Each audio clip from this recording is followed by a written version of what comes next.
மத்தேயு எழுதிய நற்செய்தி அதிகாரம் 9 இறைவசனங்கள் 18 முதல் 26 முடிய. அவர்களுடன் இவ்வாறு இயேசு பேசிக் கொண்டிருந்த போது தொழுகை கூட தலைவர் ஒருவர் அவரிடம் வந்து பணிந்து, என் மகள் இப்பொழுதுதான் இறந்தாள். ஆயினும் நீர் வந்து அவள் மீது கையை வையும், அவள் உடனே உயிர் பெறுவாள் என்றார். இயேசு எழுந்து அவர் பின்னே சென்றார். இயேசுவின் சீடர்களும் அவரை பின்தொடர்ந்தனர்.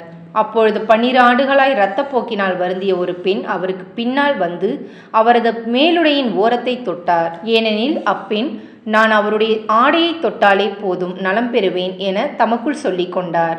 இயேசு அவரை திரும்பி பார்த்து, மகளே, துணிவோடிரு, உனது நம்பிக்கை உன்னை குணமாக்கிற்று என்றார். அந்நேரத்திலிருந்தே அப்பெண் நலமடைந்தார். இயேசு அத்தலைவருடைய வீட்டிற்கு சென்றார். அங்கே குழல் ஊதுவோரையும் கூட்டத்தினரின் அமளியையும் கண்டார். அவர், விலகி போங்கள், சிறுமி இறக்கவில்லை, உறங்குகிறாள் என்றார். அவர்களோ அவரை பார்த்து நகைத்தார்கள். அக்கூட்டத்தினரை வெளியேற்றிய பின் அவர் உள்ளே சென்று சிறுமியின் கையை பிடித்தார். அவளும் உயிர் பெற்று எழுந்தாள்.